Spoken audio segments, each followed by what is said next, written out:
Before we jump in, a warning that we are an explicit book podcast. Yes, that means swearing, shitty jokes, and a whole lot of dark humour that some may take offence to. Please check your trigger warnings on all of the books we cover. You've been warned. The episode starts in 3, 2, 1.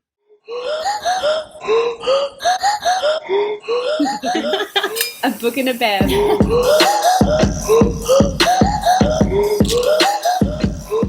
Welcome back, everyone, to another episode of A Book and a Bev. We are your hosts, Briony, Georgia, and Ellie, and this week we are back with a sport romance. Who would have thunk it?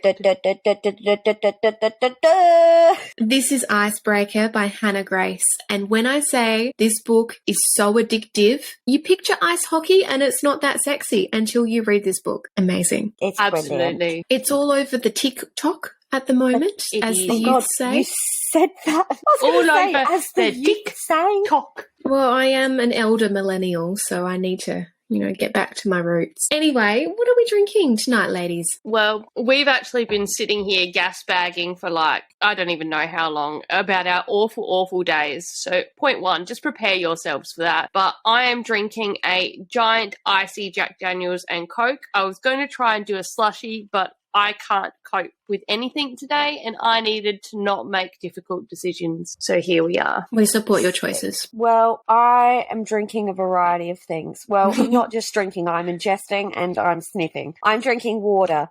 I've got a Vicks vapor up my nose, and I've also got some zinc and some cold and flu tablets. Yeah, George has gone well, for those wondering. Yeah. I just got back from seeing Harry Styles, so I am actually doing well. Mentally, physically. Physically, I'm not doing well. We're just rolling with the punches. I'm dodging them. But hang on, the question here is, was the delayed flight, extra $800, potential COVID, worth it to see Harry in person? Lost AirPods. Yes. Lost AirPods. Lost AirPods. Oh, that's right. Yeah, so Friday night, amazing, brilliant. We had our Mardi Gras celebration. It was so much fun. And then Saturday was Harry Styles. So much fucking fun. It was the rest of it that was a bit questionable, but it was so fucking worth it. I'd do it again. I'd do it again in a heartbeat. Oh, good. Well, that's the main thing. That's the main thing. But yes, that's why I'm drinking it / ingesting, so. Well, I have just got water tonight. I said that very posh. Water. Water. Yeah, I've just got water tonight because we all know I'm on a health kick, clean girl, manifesting shit. I'm very much like Stacy in this book. She thinks that she's a positive person. She's not. I love how you say Stacy, like a very posh Stacy. I'm like, Stacy.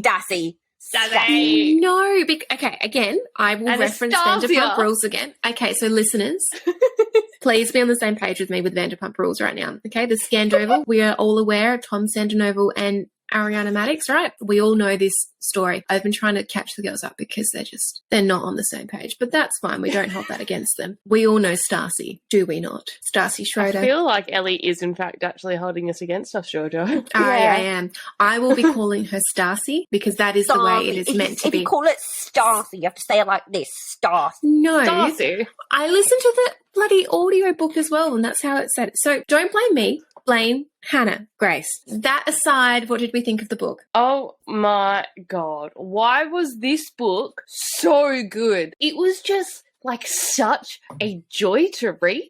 We had the perfect combination of light and funny, and fluffy romance versus some actual dark, real world relatable moments. And then the witty banter, the lovable himbos, and just the juicy, juicy spice. And I mean, a book where the guy falls first, say less. It's one of my favourite things. Question, what's a himbo? Big buff men with beautiful soft brains. That's a good way to describe it. But also, I hope you are all ready for an unjustifiable amount of 1, random mummy, it's me, Anastasia, along with 2, me referencing the iconic 2018 PyeongChang Olympic ice skating routine by Tessa and Scott Moore. If you guys aren't already aware, we basically were forced into friendship with Briony because of this. I have no shame and I have no regrets. No, Briony's going to link it in the show notes for you if you're so inclined. Yeah. So yeah, fucking great book. Loved it. Well, This book is such like a feel-good, fluffy, lovable, frenemies to lovers read. Like, honestly, it was one of my favorite books of 2022. It is also by far my favorite sports rom-com romance of all time because it's got the perfect mix of spice to like fluff to frenemies to lovers. Like, it was so fucking good. Nate Hawkins also is one of my all-time favorite book boyfriends. Absolutely. He's so obsessed with Stacy. Thank you. And everything she does. He's just absolutely obsessed. Like, he's just tripping over himself. He just can't fathom. He's like, oh my God, this woman, she's just blown my marbles. But we just love that for both of them. We love it. And I also think that this book sets up quite nicely the next book that we're covering because, like, what better way to prepare for 150 pages of pure smut than a fluffy, spicy rom-com, you know? Yeah, fair. I'm still not prepared, but that's fine. Yeah, no one can prepare for clowns. I am terrified of clowns, so this is not going to go well. It's not going to get good for you. I'm so sorry. Well, I adored this book. There was banter, the sex, the bromance. Henry. Oh my God, Henry. I loved all of it. And I really am getting the hype for the ice hockey romance stories. Who would have thunk it? So good. You know, I do prefer my stories with a little bit more angst, but that's okay. But there was a point where from the moment they basically became mutually exclusive, I had this like impending sense of dread that something horrible was going to happen and force them apart because we still had like, you know, a good third of the book left. But, you know, nothing too traumatic happened. So that's a nice change. I mean, other than the near-death experience, but that's fine. Yeah, the drowning. Yeah. We've all it's very Jack and Rose, honestly. Some of us more than others. Anyway. Jack and Rose. So somehow it's ended up that I've scored a heap of sex scenes in our notes for this episode. So please prepare yourselves for the utter awkwardness that I am and I will embody. I purposely kept myself away from them so that you would have them. Like, purposely did it. Thanks for that. Without coordination, Georgia and I were both like, yes. We're on the same page. You can tell that I'm a victim in this friendship. Okay, well, let's just begin. We'll start in chapter 1. That seems like a decent place to begin. Anastasia, we meet. She's an ice skater, which is very shocking from the cover art. Would never have guessed it. But we meet her, and we meet her coach, Aubrey Brady, and Aaron, who is her skating partner. We think we like Aaron to begin with. He kind of seems to be like on her side because the coach is getting into Stacy for fucking up a lift. And he's like, no. She's going to get there. She'll be fine. Like, we're going to figure this out. It's all good. But then we have some quotes and we start to realize that, okay, no, Aaron's not who we thought he was at all. That was a very quick realization in chapter 1. The quotes are, what he says in private is that the only way I'm going to pull it off is if I start doping and build a time machine to get my pre-puberty body back. Ew. Mildly fucked up. And then, freshman year, I gained the freshman 15. Well, it was more like the freshman 5, but Aaron said I was getting too heavy to lift, so I haven't put on an ounce since. That sounds like an Aaron problem. The silence is speaking volumes. Ew. Ew. My God. Which, actually, side note, the reference to her, like, unhealthy relationship with food and then how that really gets better once she's with Nate and going through that. Oh, my God. I loved that. It was so relatable for me. It was, so good. I think we've all been there once we get into, like, a safe, happy, stable relationship where you just, I don't know. It's you good. Feel, like, comfortable. Yeah. Anyway, I don't know about you guys, but I pictured Aaron as Aaron from Mean Girls the whole time. I actually didn't picture him as anyone, so that's a good thing. I like that. Yeah, okay. Yeah. Yeah, we'll just roll with that. Fuck it up. So at this stage, we also learn that our girl loves like her schedule and planning things to a T. So I feel her on a personal level right now. Like I feel that. She actually has planned out like when she's going to have sex because the guy she's fucking, Ryan, is a busy guy too who's on the basketball team. The arrangement is sex only and he's like super sweet and hot. So it's a bonus. And they both are on like the exact same page. And we fucking love that. So good. So we meet our bestie, Lola, and her and Aaron butt heads, which is an automatic red flag for me. If your bestie can't get along with your skating partner or another one of your friends and they're like this is a fucking problem, then red flags. So Ryan comes over to fuck, and we already love him because he knows that Stas doesn't eat so well, and so he brings like a fuck ton of snacks with him, and majority of them are covered in sugar. So already giant green fucking tick next to his name. Winner, chicken dinner. Lola and Aaron are going to a basketball players party tonight instead of staying home because they don't want to hear Ryan's ball slapping in Lola's words. So after they leave, Ryan is having like a really important thought as he like lines himself up to like slam into Stacy. He says, Stas. She says, yeah. His forehead creases. Can Lola really hear my balls? I literally was like, this is like, I already like him because he's funny. And that's exactly it.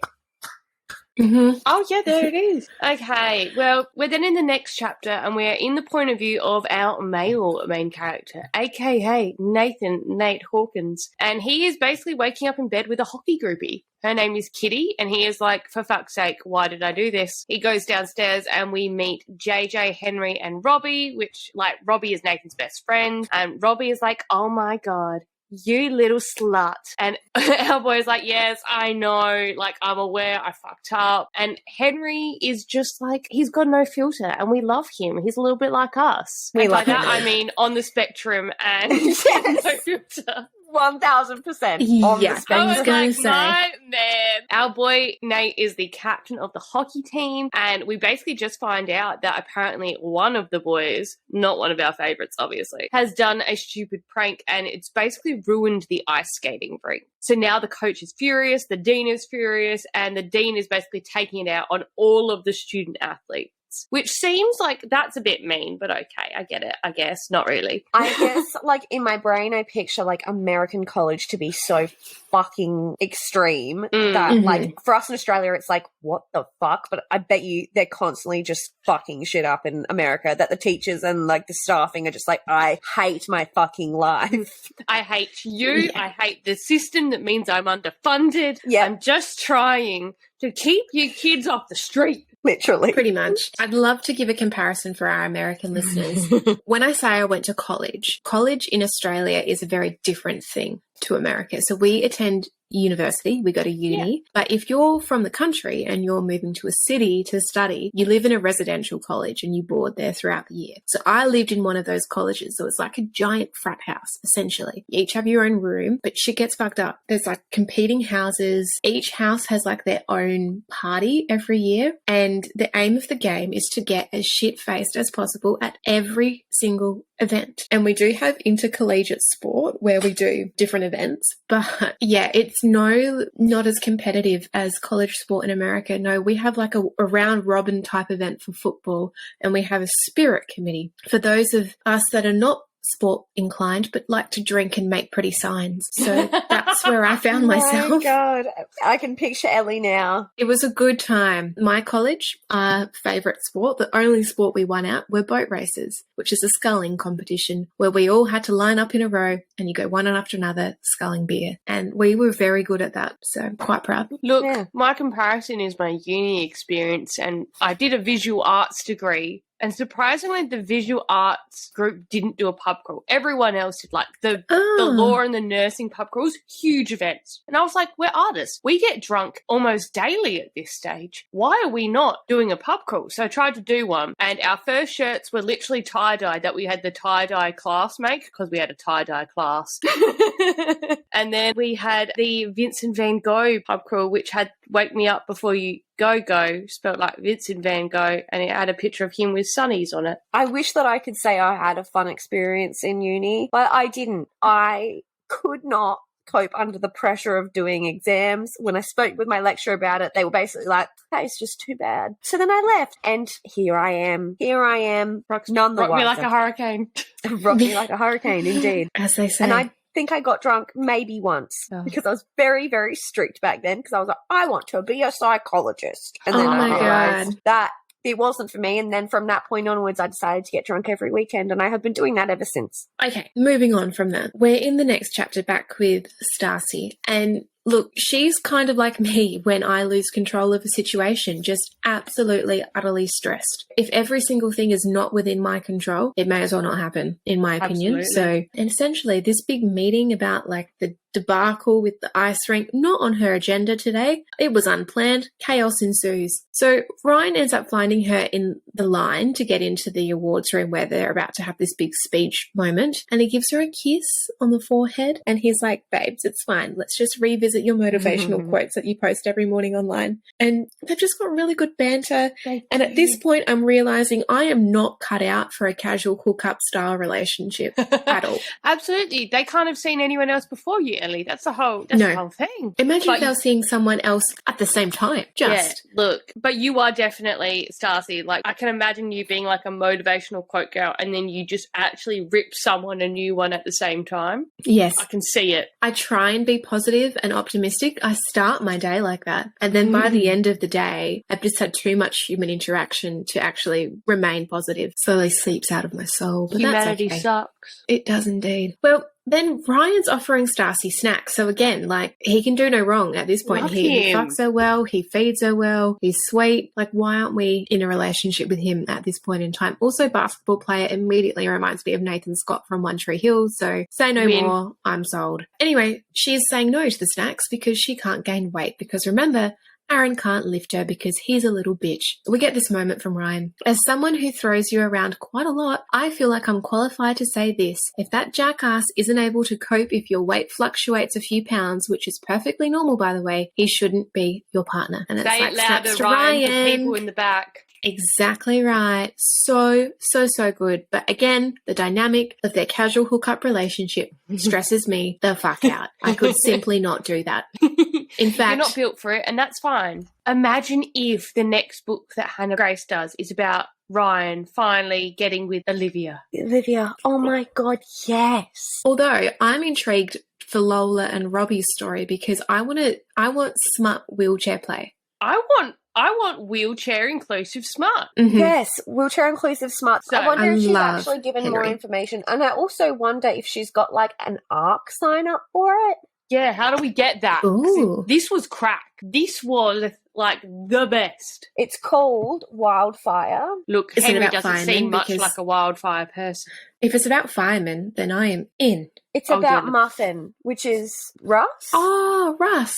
Russ! All right, let's continue. Basically, the meeting starts and the director of sports starts blabbering about doing the right thing. Sick. And we get like another classic Ryan moment, which I love. The quote is, beside me, Ryan snorts, shoving another cookie in his mouth. When I open my mouth to ask what's so funny, he shoves one into mine, grinning like a fool because I have no choice but to eat it. Like, that's Again. just like, that is classic banter to me. I just gobble it up. Phenomenal. Everyone is basically asked to leave except for the hockey and the skating team. And then they are broken the news that there is now only one ice rink, which basically means they need to share. Everyone is really confused and angry, especially Starcy. We then meet Mr. Nate Hawkins in Starcy's perspective, the captain of the hockey team and Mr. Nice Guy. He comes up to Starcy and is like, hey, like, I'm really sorry. This sucks, but we're having a party and I'd really like you to come so that we can, start a friendship. This would be awesome, And Starcy's like, fuck off. But maybe I will come. I find it really hard to say no to parties. I am somewhat of an alcoholic, so Maybe. I am tempted. In Nate's point of view, like, he knows who on the team was responsible for this, and it's Russ. Nate corners him and asks him what happened, and turns out Russ accidentally slept with a girl who had a boyfriend, and then the boyfriend retaliated via the ice rink. Nate is actually like, he's not a dick about it though. He's like, we'll look after it. We'll deal with it, man. Like, don't stress. And basically, he's trying to look after his team, and he's really like a protector. We love that, but he can't get that sassy brunette figure skater out of his mind. I love it. I love it. Later that night, it is party time, and we find out that Nate's basically had this crush on a girl called Summer, but they've never become anything. It's been more like friends. But then he spots Starcy, and he wanders over to her and her friend Lola and Robbie, who, by the way, Robbie is like the assistant coach for the hockey team, and like they just hit it off. Nate basically offers Starcy like she needs to go to the toilet rather than queue up in line, because we all know that the lines at parties for a toilet, it's chaotic. So he actually has a private bathroom, so he offers her, she can use that. And when she comes out of the bathroom, she's like, okay, I want to snoop in your bedroom. And I love how forward she is. And he lets her.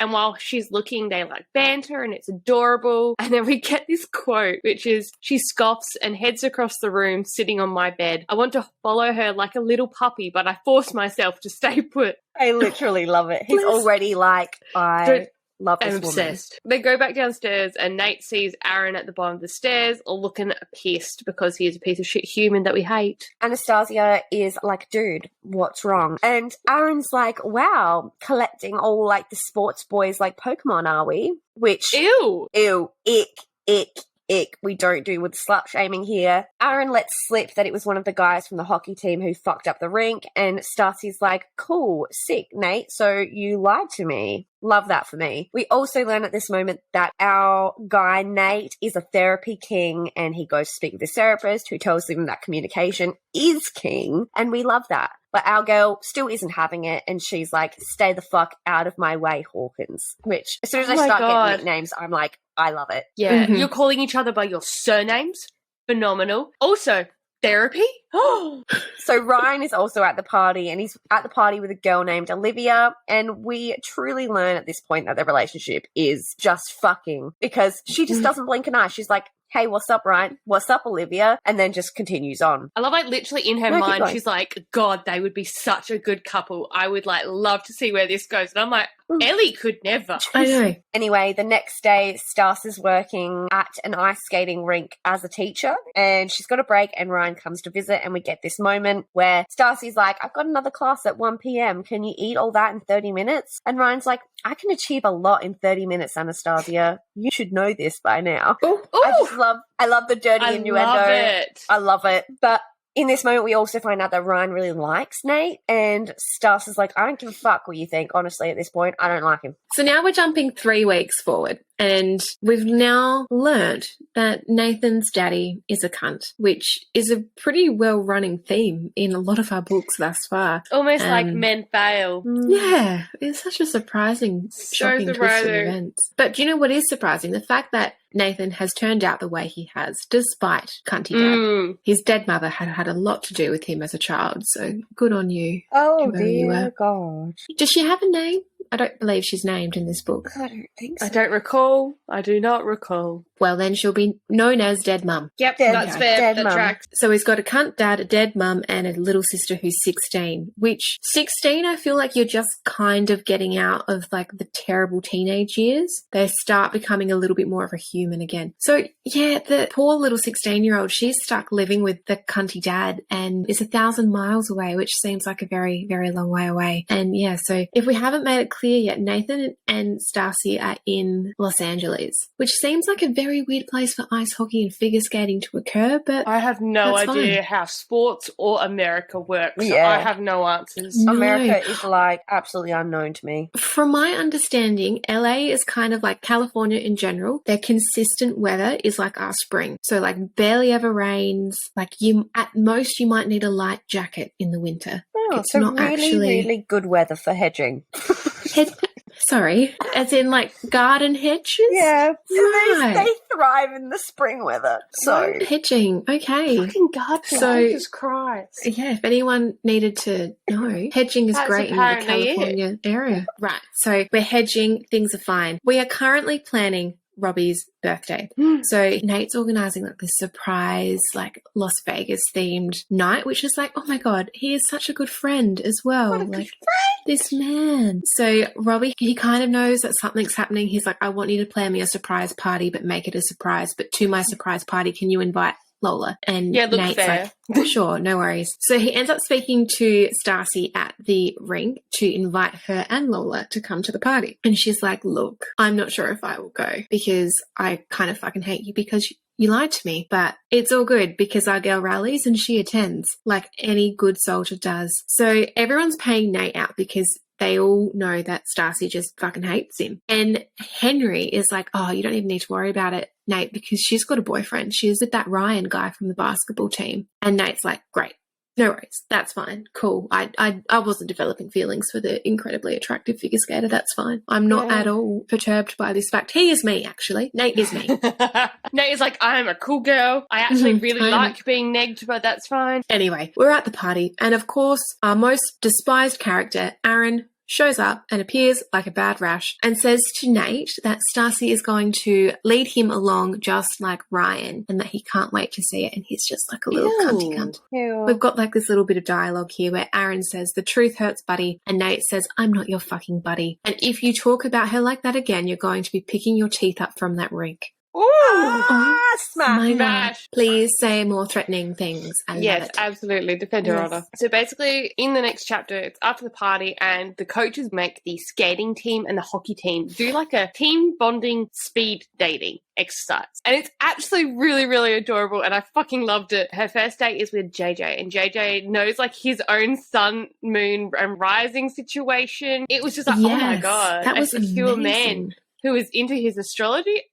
And like a nice friendship is blooming there. Obviously, were there queer vibes with JJ throughout the entire book that I didn't? Yes. Okay. Yes. There was like a couple like literal just like drops, but nothing was like fully confirmed, nothing like that. And I think she described him physically as having bleached blonde hair, and for some reason for me I was just like, queer. Then she gets to chat with Robbie and they discuss Lola because he's like, basically we know each other, you have this whole speeding round to tell me everything I need to know about your best friend. I love it. Henry has a power nap during their meeting, and then it's Nate and Stacy's turn. And Nate basically is like, come on Stas, like let me be your friend. And she cracks and she's like, okay fine, but like you're only on probation. We love it. Flash to the next chapter, and it's the day of Robbie's surprise party. Stas and Lola rock up, and Stas is looking hot as fuck, and it literally makes Nate weak to the knees. Is it weak at the knees? Weak knees. He has weak knees. He needs to get bilateral knee replacements because he's weak. He has to get a double arthroscopy. But we get this moment where he says, looking at her makes me want to be the funniest guy in the room so I can be the one to make her laugh.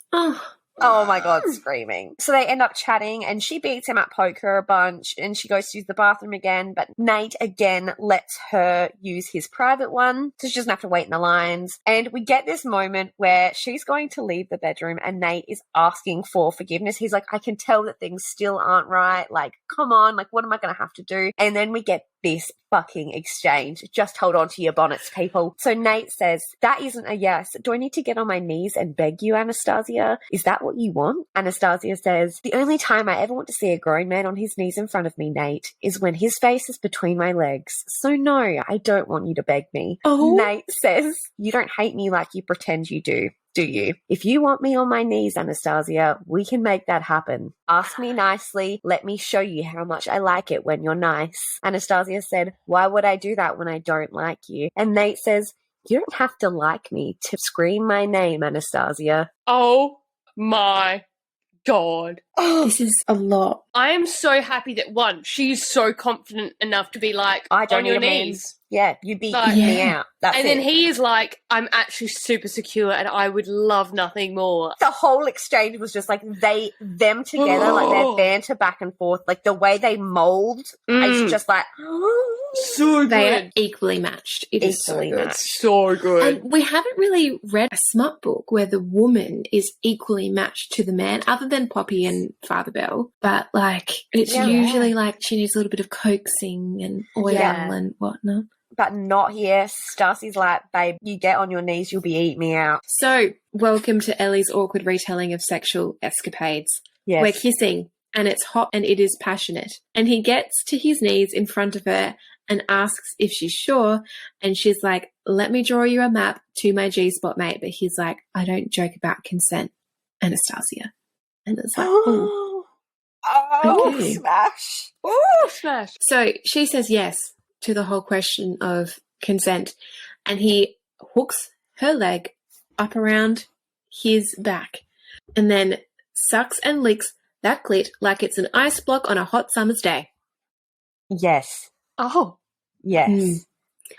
He also finds her G-spot in precisely 2.5 seconds and makes her come. And we get this moment, wearing the smuggest expression I've ever seen as he sucks his fingers into his mouth, not once breaking eye contact. It's the eye contact. It's the eye contact. It's the eye contact. Smash. Yeah. Look, I'd be taken aback. And I'm not surprised Stacy is me again in this moment because she just runs. She's just like, oh, this is too overwhelming. Good day, sir. Pulls her dress down, out she gets. And, so she hasn't spoken to him since. So she and Ryan flash forward at then having like a little platonic sleepover because their benefits of their relationship are now off because he's with this Olivia chick. And it's like, how can you do that though? How can you go from Ellie's still to hung up friends? on that. I'm hung up on the fact that while Stasy's like leg was over his shoulder and he was eating her out, she was wearing stilettos and he commented like her heels were digging into his back and they comment on that and I was like, it's very attractive, but anyways.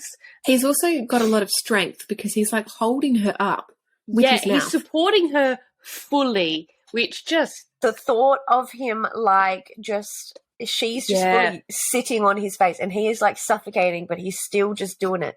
You know what I mean? Because he's holding her up with his mouth. He's got a straw at some point so he can come up for air. Oh, okay. So Stas has to, like, she's in bed with Ryan and she basically comes clean to Ryan and Lola about what happened with Nate. And Ryan is like, oh my gosh, I love it. And we get this moment, which is basically us and any of our friends, where Stasy's like, if you want to get into the specifics, I kissed him. And Lola's like, you little slut. Literally, you dirty little hoe. And then both Lola and Ryan are like, well, you should obviously fuck Nate. And Lola's like, you should definitely fuck him. And Ryan says, I agree. You probably should at least once, Stas, for science. For science. For science. Oh, phenomenal. So good. They've got such a good friendship. The weird casual hookups aside, like, that's a really, like, nice friendship group there. So Nate is fantasizing about Stacy and he just needs to speak to her because he got the taste of her essence on his tongue and he wants more. Not the essence. Her musk. But because Nate found out from Henry that Ryan has fucked Stacy, he now no longer likes Ryan, which, you know, fair logic. But he goes to see Stacy at the rink and he's watching her skate. And it's like a really cute moment of him being like, oh my God, she's so talented. She's so beautiful. She's so graceful. And then she just fucking smashes into a wall. Yeah, literally. Yeah. So not a good time because she's like fallen on the ice and then slammed into the side of the rink. So she's come back and she's like, guys, I'm fine. Like, look at me go, coach. Like, look, I'll do a spin. And then she's just got blood just dripping from her head. And they're like, love that. Yeah, no, you're not all right. But it's okay because guess what? Nate also knows first aid because of course he does. And he gets to patch her up, which can he do? No wrong, this man. He just... It's perfect. Oh my God, it's amazing. But again, we've got dickhead Aaron here to ruin the moment. So he just barges in on their sweet little tender time. He's just like, all right, Stacy, we're going to go now. So say goodbye to your little boyfriend. You're coming with me. And Nate's just like, good, great, even. And then we move to the next chapter and Stas is chatting with Aaron. She can't land this trick, which is called the quad axel. Sick. But he's basically like patronizing her and being like, oh my God, you did so well, babe. Don't even worry. But just stick with the meal plans, you know? Will be great if you stick with them. And it's like, get absolutely fucked. Ew. Later on, Lola is at a hockey game watching the boys play and she texts Stas and is like, oh my God, your man is fine. And when she gets home after the game, she's like super hyped and they end up going to the after party and Stas sees Nate and he has like a cut on his cheek and she like comes up and like caresses his face. And then we get this moment, which is my body is buzzing from the proximity. No, it's the alcohol. Definitely the alcohol. I'm unbothered by the proximity. The same way I'm unbothered by how he's smiling down at me. Anastasia, unbothered. Alan. I love it. So funny. So we're then in Nate's point of view and he's watching Stas dance with Lola and he's mesmerized by her. He's trying this new thing where, like, he plays essentially hard to get. He's like, I'm not even, like, I'm completely fine, like, whatever. And he's trying to get Stas to come to him. But it's not working because he's too obsessed with her. And then she goes and she sits on JJ's lap. And they're laughing and like are definitely looking directly at him while they do this. And he's like, absolutely not. Nope. Gets up and asks her to dance. He doesn't know how to dance, but they're dancing and they almost kiss. They're both like hot and bothered. And when they leave, they all get in an Uber. And Stas is sitting on Nate's lap in the back of the Uber. Very loud music. Cruel Summer by Taylor Swift is blasting. And Nate is having a hard time. Literally. And then we get this quote. If it makes you feel any less embarrassed, she whispers, moving our right hands along her inner thigh until I can feel the heat radiating from between her legs. I'm so fucking wet. Whining her knees, she moves our joined hands closer, and I'm not wearing any panties. Stasi! Oh my God. Jesus Christ. And also she's wearing a very short skirt, so she has got some serious courage and faith in her vagina for wearing her no underwear. Her vulva is just like being aired the fuck out. Yeah. Mm-hmm. She's giving her vagina some like much needed airtime. Seriously. Yeah. Well, again, everyone, welcome back to Ellie's awkward retelling of sex scenes. So Stacy is hot and bothered, and he's like, you only like me when you're drunk and horny. And she's like, no, I actually just don't like you at all. But then, quote, lips crash into mine and his hand moves to grip the front of my throat like Taylor. It's, sorry, side note, George's best friend Taylor. Tay Reeds. Oh. Yeah. God, Taylor. Literally. I was like, shout out to who's Taylor? And I was like, oh my God, Taylor. Yeah. Because literally every time she's drunk, she's like, let me choke you. That's how she greets people. I was like, Taylor Swift's got a song about choking? Okay. No. That's her love language. It is. She just likes choking people. Okay, anyway, so it's rough and it's passionate and overwhelming and heated and a whole host of other words my brain can't even process right now. He squeezes my throat as his tongue explores my mouth, which, mind you, how is this happening? If we're seated, how are we making out with your hand on my throat? How am I turned? I don't have my bearings in this situation, but it's fine. So anyway, we're moaning when my teeth sink into his lip. Nom. All things are full steam ahead in the Uber with multiple people in the car. It's fine. I'm really enjoying Ellie reading this. It's just phenomenal. Yeah, look, as you can tell, I am not okay with PDA in this format. Like a little handhold, a little cheeky kiss, but like a full-on finger blast in a car with other people, not so much. Like that poor Uber driver. So then we have some quotes here. Nate says, can you be a good girl and be quiet? Stacy says, I'm so close to doing it myself. Tell me if you don't know what you're doing, Nathan. Nathan says, one day I'm going to fuck your pretty little mouth and you're not going to be able to be such a bossy, impatient little brat.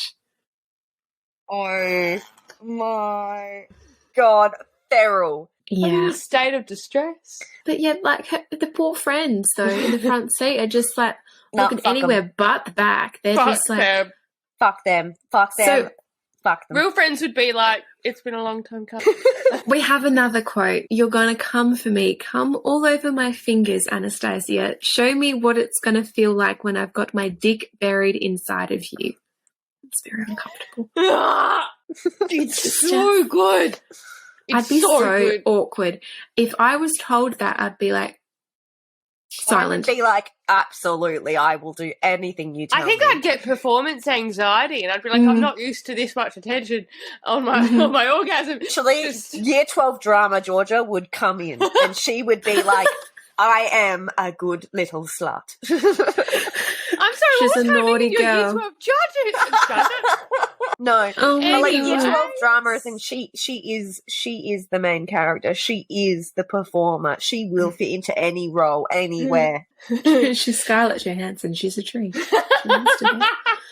Scarlett, what will you do next? So when they get home, Lola is like, you smell like sex. Did you fuck? And Stacy's like, no, we didn't. He just put his fingers inside for like a brief moment, but it's fine. Nate interrupts the moment and he and Stacy go up to the bedroom together because he's like, Lola, we'll leave you to eat your chicken nuggets because, mind you, they've stopped to get McDonald's. Which I'm like, Imagine just like the McDonald's drive-through person's handing them out the thing and in the it's just like, are you a good little slut? I'm just meal and your nuggets. Jesus. Yeah, I just imagine it's normal. They give it to the people in the front seat and they're like, oh, thank you, okay, goodbye. And then the car's driving past and they just see the window and they're like... And they just make eye contact with Nate. And he's like... Oh, God. They actually make eye contact with her vagina. Like, just looking at them. Vag bed for all to see. Yeah. Oh, God. So, yes, Nathan has now taken Stacy up into the bedroom. She's like, I've got this, babe. Let me type in your PIN code because it's one of those doors where each door has a, has a little code. But she realizes she's putting Ryan's code in. Not Nate's. Dear. That's a little bit awkward. And Nathan is again like me and is jealous. He's like, I don't need to know that you fucked someone else right now when I want to fuck you. Okay? Can we just pretend that you don't even know who Ryan is? Okay? There's no Ryan in this equation. We've never heard the name Ryan before. No, exactly right. So now they're about to fuck, but Nate is saying all these things that sound like exclusive territory, which, speaking my language, man. Ellie. Yeah. If he was like, I'm all in, I'd be like, sign me up. Exclusivity, that has my soul. I'm a monogamous gal. Anyway, so moving on from that, Stacy's like, yeah, no, not my vibe, sir, not my vibe, because I'm trying to make it to the Olympics. What don't you understand about my dream? And Nate says he doesn't want to, like, you know, fuck while they're this drunk. You know, he's like, I want you to want me when you're sober. And she's like, I don't care. Now I'm thinking about the Olympics, Nathaniel, because now you've just dangled the carrot in front of me that you want to have my children, and my vagina cannot cope with that.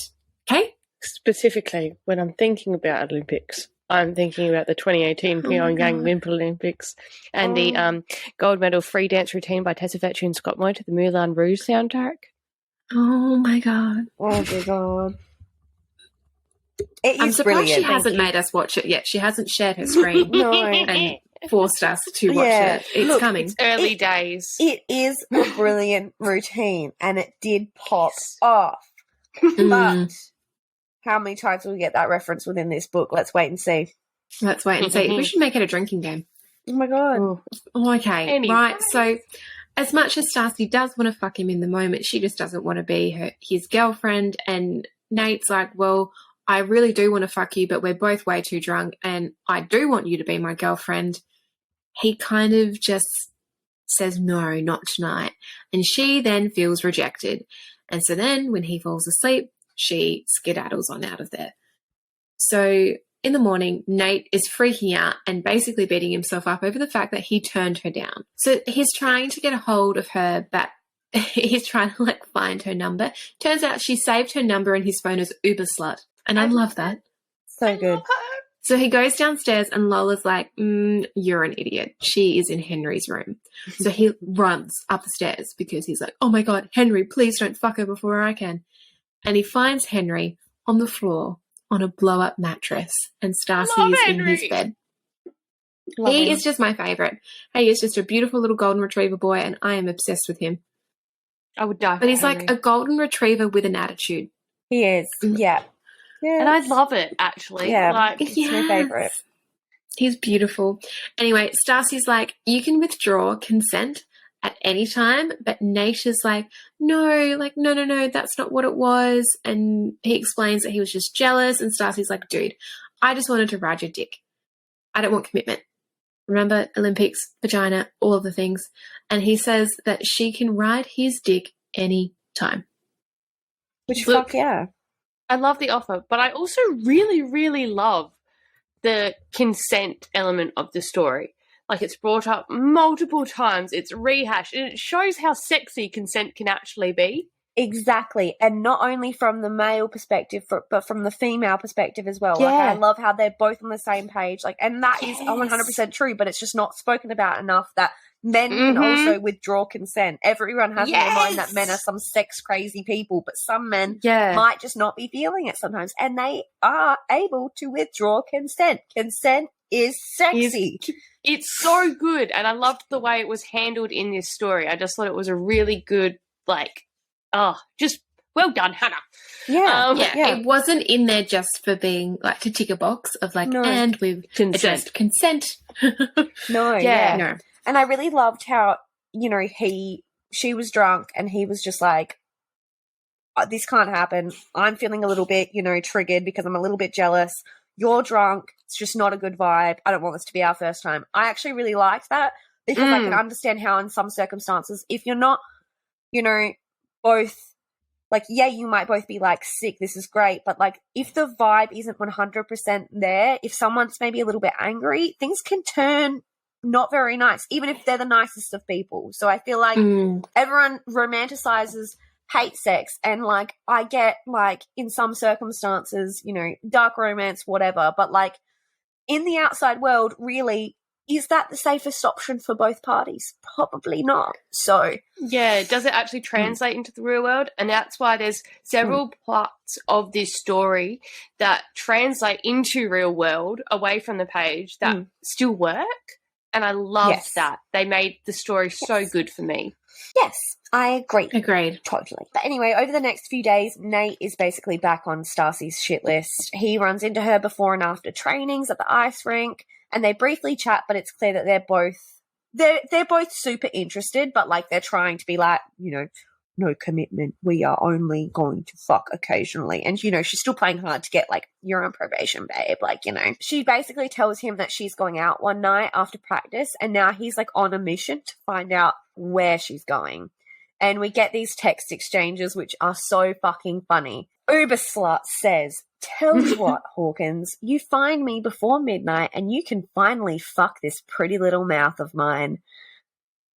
Then she follows that up with, that way I won't be able to be such an impatient, bossy little brat. Deal? And then Nate Hawkins responds with, you're going to look so good with my cock in your mouth. The next chapter, Stacy is very chuffed with herself. Turns out she worked with JJ to throw a party at the boys' house after she sent Nate on like this wild goose chase. She ends up like FaceTiming him in his room, and when it's like time's up, he's missed out, and he realizes that she's in his room, and he's like, what the actual fuck, Stacy? It's so good. And then when he rocks up back at his house, it's too late to get the reward, and everyone's laughing, but then Nate is stopped on his way to the stairs by Summer, the girl who he's been pining after since he was a freshman. He ends up like winking at Stacy over her shoulder, like over Summer's shoulder, and he takes her upstairs, and our girl is like, wait, hold on a minute, hold on a second. Summer then comes back down the stairs a little while later, and Stacy goes up and is like, what the actual fuck was that, Nate? And he's just like, she's actually like kicks down his bedroom door. Basically, essentially, yes. And he's just like, are you a little bit jealous, are you?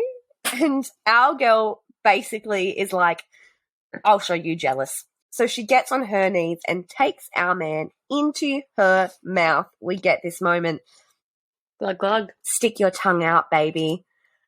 I do as I'm told, much to his immediate delight, swirling it against the head, tasting the heady, salty taste on my tongue.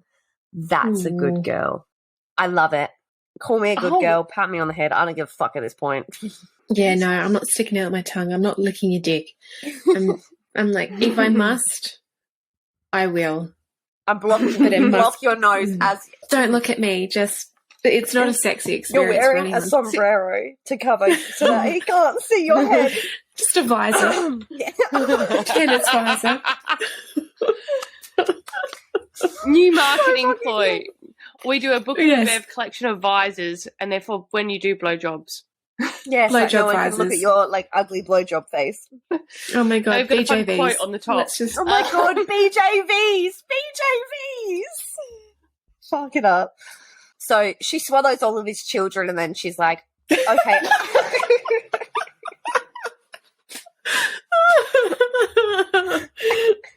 Well, she does. So yes, and then she's like, okay, I need more. He tells her to ask nicely, and he'll fuck her. Yeah, she needs more children in her mouth. She needs to eat them all. She's gotten the taste now. But anyway, he tells her to ask nicely, and then he'll fuck her. And she's like, no. And she goes like full powerful woman mode and just sits back on the bed and starts finger fucking herself, and he just has to stand there and watch. And then she tells him like, to "What's ask up?" nicely, which he does. So we love that. He says that he's So going to hot. be gentle, but our girl is like, no. And then we get this quote, which is, don't be gentle. Fuck me like you hate me. Jesus Christ.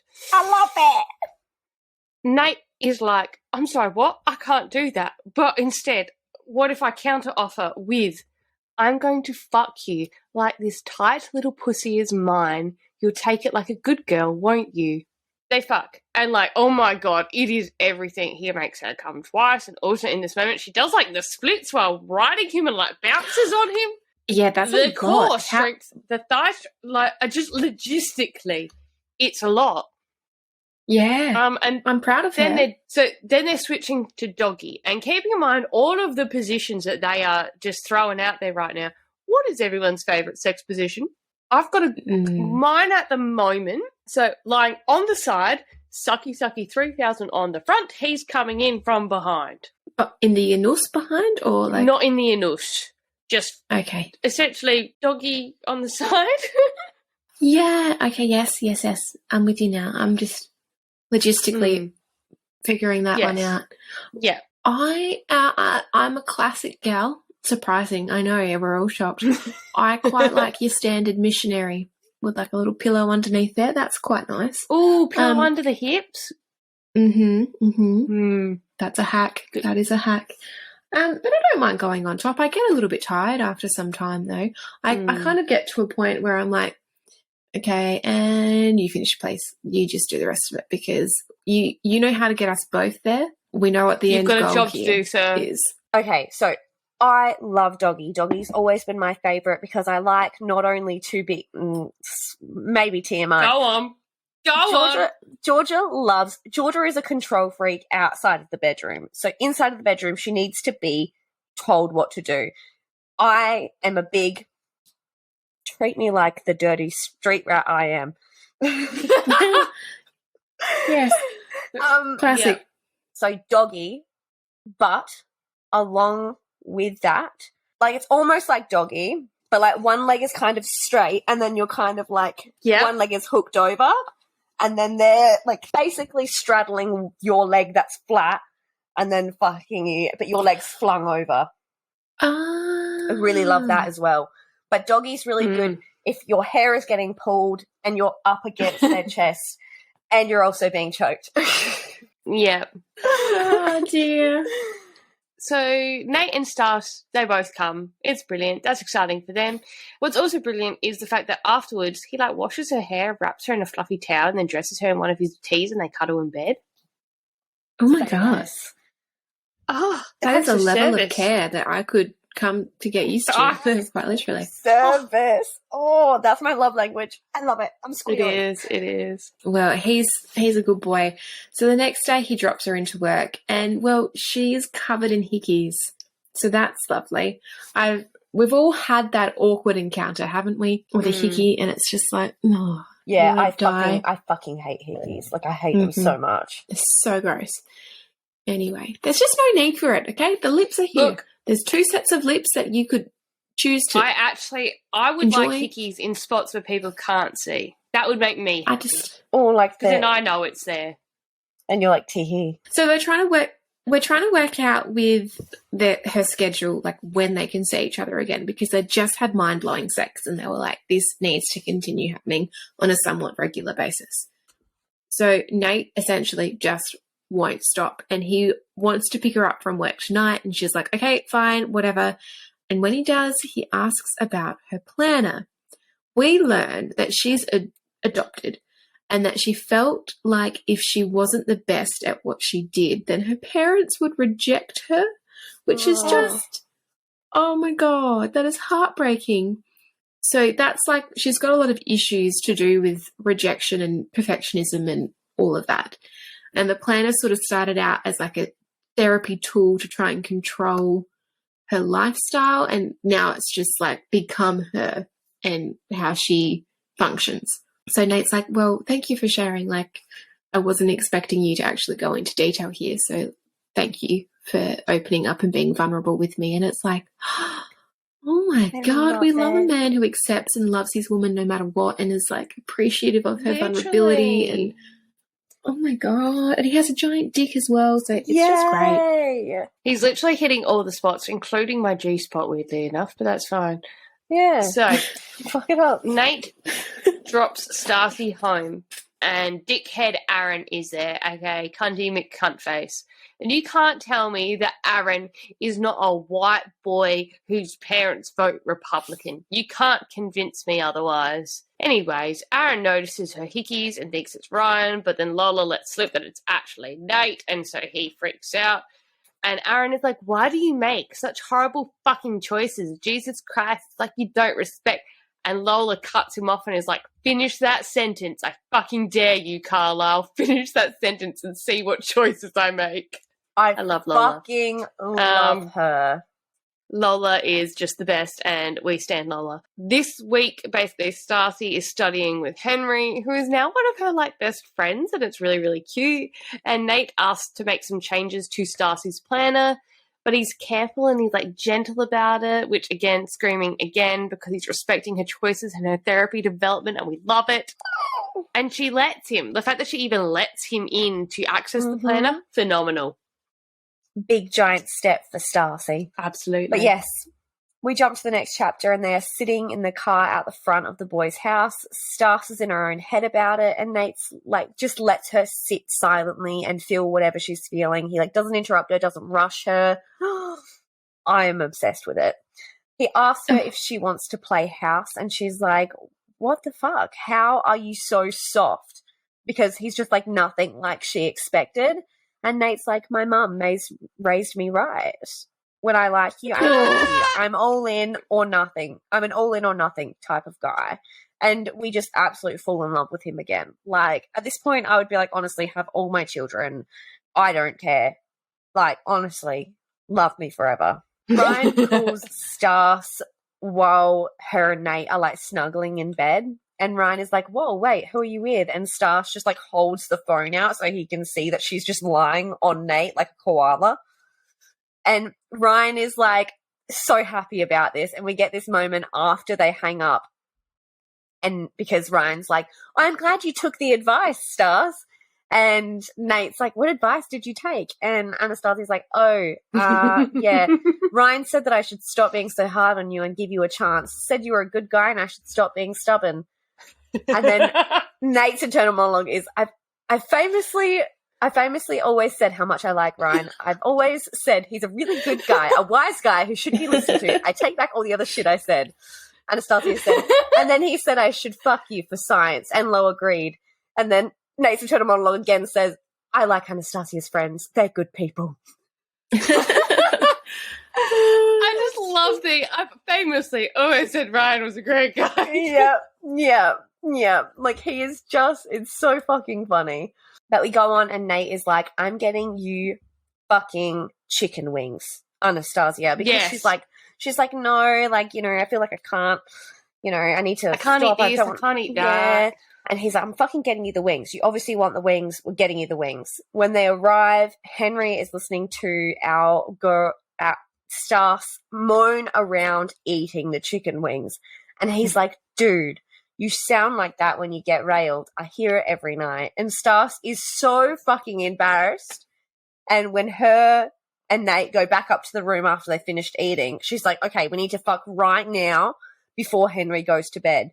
And we get this quote again where Anastasia said, what are you doing? Her hands settle on her hips and she tilts her head to the side, equal parts confused and unimpressed, because bear in mind, she's standing butt-fucking naked. And Nate says, I'm waiting for you to move your ass over here and sit on my face, Anastasia. What does it look like I'm doing? Amazing. I fucking love it. Stas is embarrassed because Nate makes Henry apologize to her about, you know, the whole I can hear the noises you make during sex thing. And she's like, Jesus, you are an ass. But he's not really, and she loves pissing him off, so she starts plotting revenge. And Stas is like, I like this sexy but caring dad thing you've got going on. And Nate says, Don't even joke, Anastasia, because I will put a baby in you right now and you'll be stuck teaching bratty little skaters like Brady. I Whoa. fucking Oh my God. love that. I Cackled. fucking loved that. He's literally like, don't even joke. Because again, he's so obsessed with her that he's literally like, don't even joke. I will put a baby in you. Oh my God, I love it. But I'm also traumatized from where like casual hints of pregnancy are mentioned in other books, and it's like surprise pregnancy trope. But no, Yeah, look fair. Stas's revenge is underway, and tonight is the Halloween party. JJ is like dropping off her costume and she's surprising Nate. We find out that Aaron is still mad at her for sleeping with Nate, so ill, gross, ick.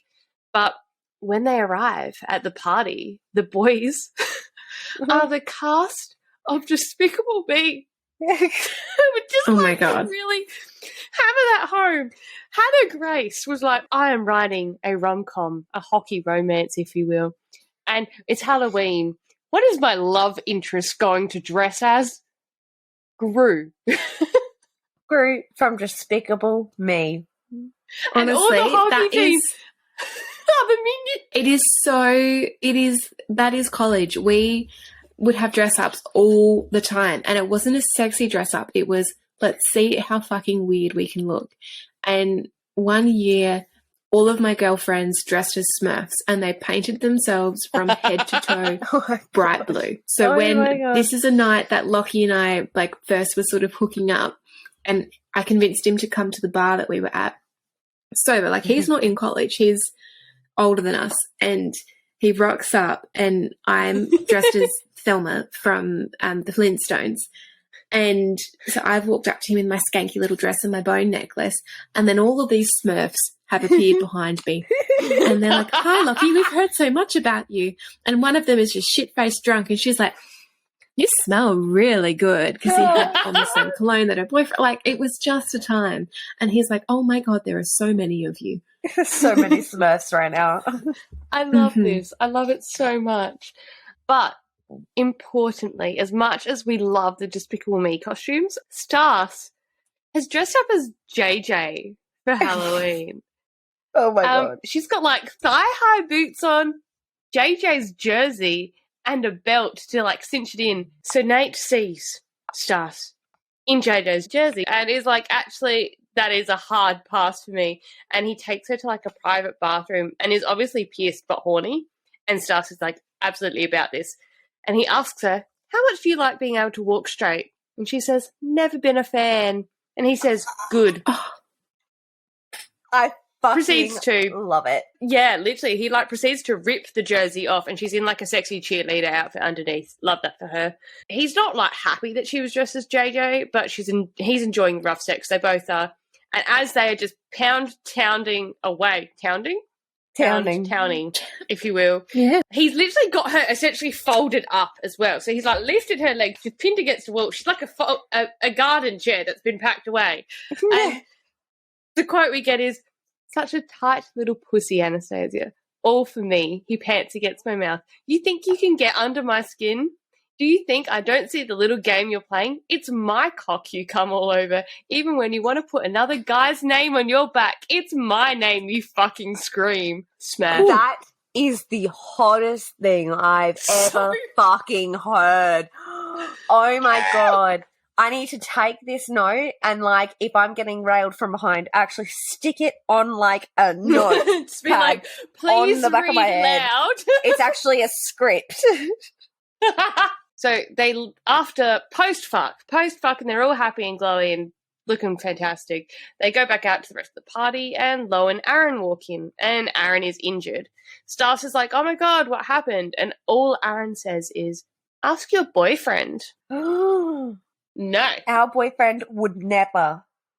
Our boyfriend would not do that. He's ours. No, he would not. He's ours. Look, I think if we shared a man, we could each get what we wanted out of it and give him what he wanted, because we're all very different, so we'd cover a different corner, and none of us would have to change. I'm just putting it out there.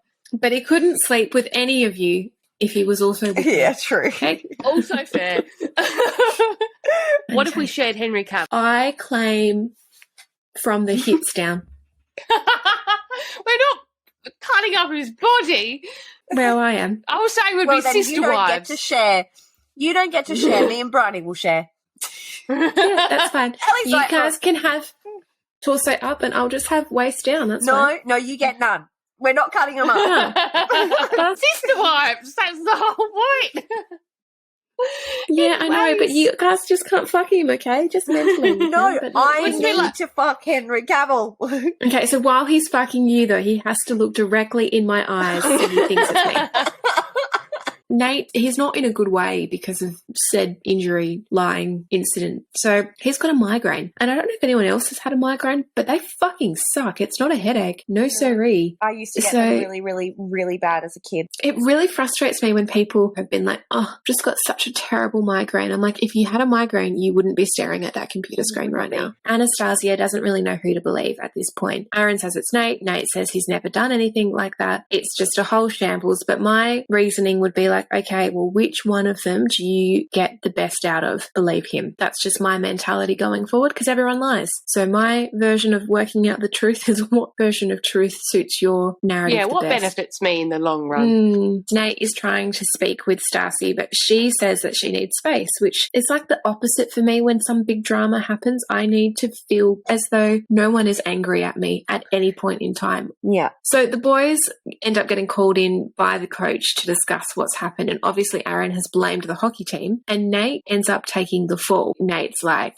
I can't not let my team play, and the coach knows he's lying, but his hands are tied. And anyway, there's a decision made that Nate can't play hockey again until Aaron can skate, and it's like that little fucking weedy prick. Nate's migraine at this point is bad, so he's heading to Stacy's. He gets there, she's crying in Ryan's arms, which again, like trigger for him, me, all of us. And Stacy has heard that Nate confessed and she's just beside herself. Ryan notices then like, oh dude, you don't look so good, because Nate's just standing there sweating. He's not looking too hot. And like he's like struggling to open his eyes because everything is so bright. He is just not in a good way. He's trying to stand, but then he's all over the shop and he ends up fainting. Yes. Nice. Next, we jump to Stacy on a video call with a therapist. The therapist digs deep into her and her parents' relationship, and her and Aaron's relationship, and then her and Nate's relationship. We learn that Aaron can compete tomorrow with her, but we learn that after Nate passed out, Bobby and Joe showed up to get him from Stacy's, and they promised her that he didn't do it. She's very confused and tries to call him, but it's been 2 weeks and he hasn't answered her calls. She's scared because she's realizing that she has feelings. She's afraid that he will reject her, which is so sad because like we know her rejection issues.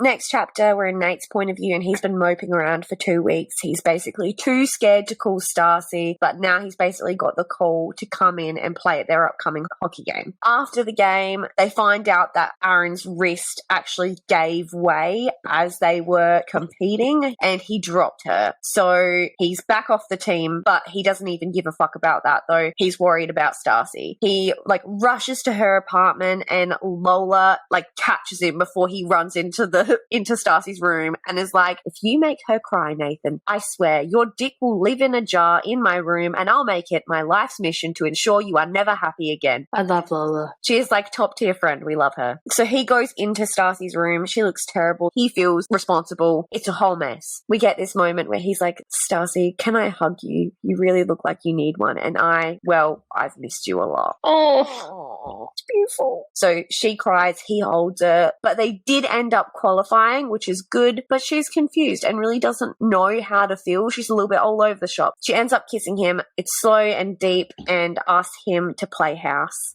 He washes her hair again and they're cute in the shower. It's nothing sexual. It's just like being in each other's company. And I love that. I love that so much. It's so gorgeous. We then find out that Anastasia has made a pact with herself not to cry this week. Her and Nate were honest with each other last night, kind of resolved some things, and he says, I can't believe you think I could ever reject you, Anastasia. You have no idea, do you? The lengths I'd go if you'd let me, what I'd do to make you happy. Oh my God. Look, I love Nate, this man. Can you just make me happy? Because you are, but can you just become real and make me happy? I'm not asking for I would much. deal with sports for you, and that's phenomenal, honestly. That's a lot for Brian. It's a lot for me. Stas then finds out that Aaron can't train for 8 weeks, and Nationals is in 8 weeks. She's screwed, basically, so she's drinking her pain away in a bar. Russ then finds her, and they chat for a while. Nate appears, and Russ was like, hey, your girlfriend is getting drunk in a bar on a Tuesday. So Nate's like, what's wrong? Why are you upset and drunk? She can't practice. So Nate's like, I'll partner with you for these 8 weeks. Like, I've got nothing else going on. I can't skate for my team. And initially she says no, but he's like, I am a strong, handsome male love interest. I can support you right now. And she's like, actually, that will help the plot move along. So absolutely.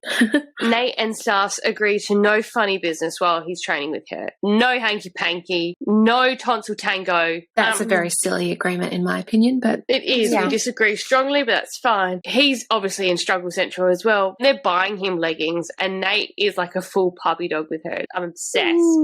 I'm obsessed. Oh, they are so beautiful together. As they're in this moment, Nate's dad keeps calling him and he just keeps rejecting it because remember, he is a cunt. And Stacy's like, you can answer calls. If it's a girl, it's fine, and it's not fine, but it's fine. I know we're not going to be fucking for these 8 weeks, so you can find someone else. And Nate's like, no.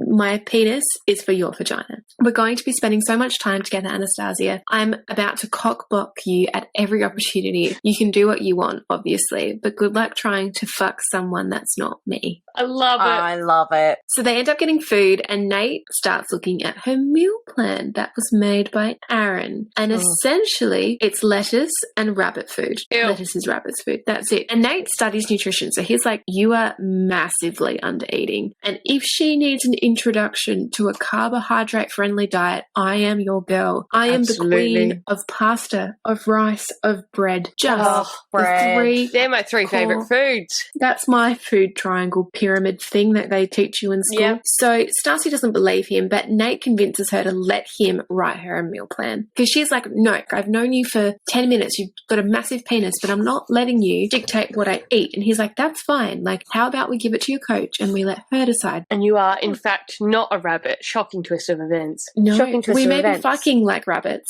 However, we need more sustenance. So next chapter, Stacy is waiting for Nate to come out in his leggings at the rink, and it's like hot as hell. She cannot even cope. He needs to wear shorts over the leggings because his giant fucking dick is just on show. I love Just it. hanging out. He drops Stas off at her apartment, and she approaches Aaron regarding her meal plan. He snaps at her, and she ends up calling Nate to come back and pick her up. The next 2 weeks, she's staying at the hockey guy's house. Her and Nate still stick to their agreement for no sex. He gets to know her personally, and like the same with her, and it's just really lovely. Yeah. Nate was right, though, about the food plan, and they give her a new one, but she still doesn't have a very good relationship with food. It's been 2 weeks. She's surrounded by testosterone. He's like, go to the movies, have a girls' night. So he drops the girls off at the movies, and then when he gets home, his dad is there. And he's a fucking prick, and he's basically come to ask him for advice in relation to his sister. And Nate is like, get fucked out of my face. Aaron appears and he speaks to Stacy, and he just automatically starts attacking her again. And she's like, actually, no, I've got a boundary here. And she tells Nate that she wants to do something irresponsible, so they're going to throw a party. Nate ends up getting super drunk, though. And Stacy has to, like, take him to bed because he walks through the party in his underwear looking for her like a young child, being like, Stacy. Literally. I love it. I love it so much.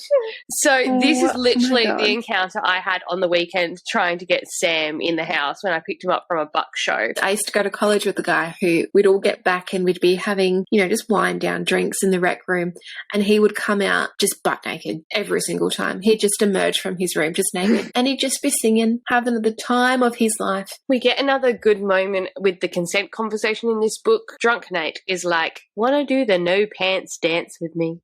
And Stacy's like, no, because drunk people can't give consent. Phenomenal. Brilliant. Beautiful. When she finally gets him into bed, Lola is like, you're in love with him, right? Yeah. She's like, oh gosh, no, absolutely not.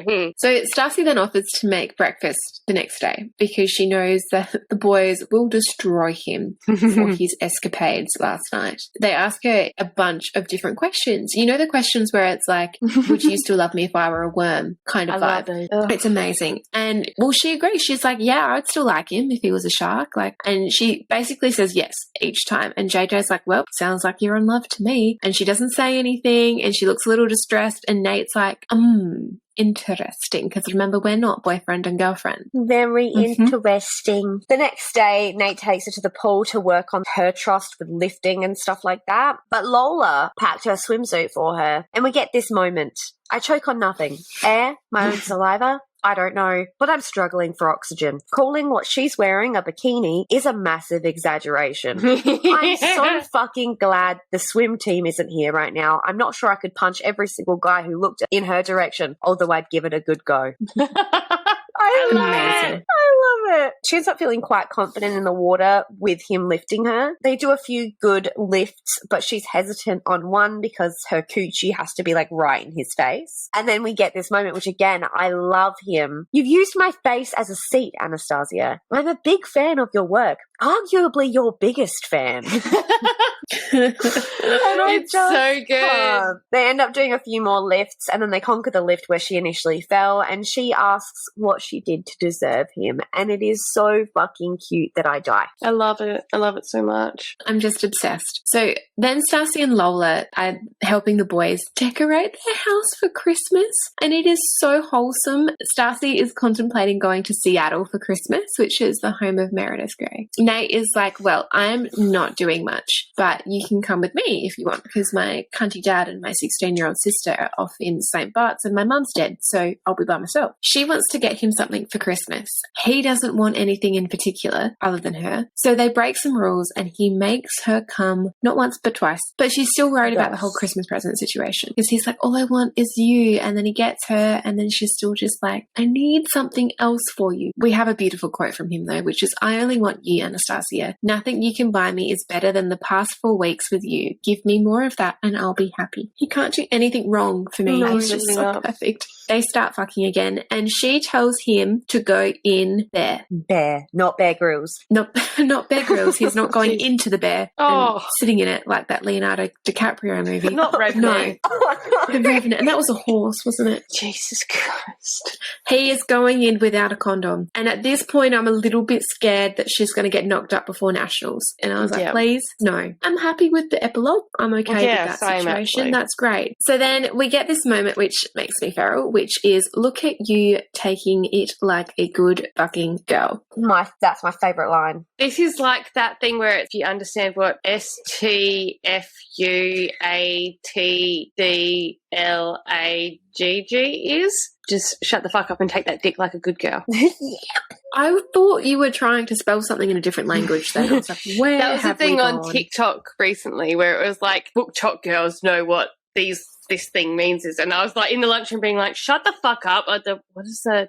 Oh. Yeah. Oh, okay. Well, she's still upset that she never really found out what he wanted for Christmas, but he's like, dude, you just gave me my Christmas present, so. Nate goes shopping for Stacy's Christmas present. That night they're having a party and playing Drunk Twister, which obviously seems like a great idea. Henry ends up with like Stacy's ass in his face, and Henry is like, Nate, help! And tells Stas that she will kill Nate with high blood pressure if she keeps this up. The game finishes. We get this quote, which is, between my legs is aching, but I want you so badly. Yeah, Henry's right. She's going to kill me. Literally. At this party, Ryan is drunk and getting a little bit handsy with Stasi, but she like puts him in his place. And Nate watches from afar, and again, he has very high blood pressure. It's an ongoing theme of the day. But Stas comes over and says that the only man she wants wrapped around her is Nate. It's cute, and it's very, very exclusive sounding. Exactly. So the next chapter, they're having a bonfire outside, and Stas is cuddled up in his lap while the party like rages around. And Nate is in a conversation with his friends, but he keeps checking on her, and it's just this exchange is like, it makes me cream. Yeah. Yeah, I'm jizzing all over the floor. You just can't see it. It's probably for the best, actually. I'm concerned. Our girl was so comfortable that she falls asleep, and then she wakes suddenly because there's a fight going on, and Nate is like, stay the fuck here, and he runs inside, and basically Stas obviously doesn't listen to him because she can't. She just cannot. It's not in her brain power. So she runs in. Turns out Henry beat up Aaron because he was chatting shit about Stasi. Again, up, Henry. We love Henry. Stas is pissed and wants to know what Aaron said, but Lola is like, sometimes it's just better not to know. Which So, you know it's bad if your friend is like, actually, you don't want to know. I'm not about that life. I cannot just sit there comfortably and not know something like that. Yeah, I don't know that anyone is. They're up in his room. She's helping clean up his injuries because he did end up getting hit by Aaron as he was pulling Henry off of him. And she's like, no, I don't need you to defend me. And we have a quote here, which is, I know you don't, but you're worth defending. Every cut, bruise, every single pang of anger or frustration, it's all worth it. I'd throw my last punch defending you because you deserve to have someone be that person for you. And there's no one more qualified for the job than me.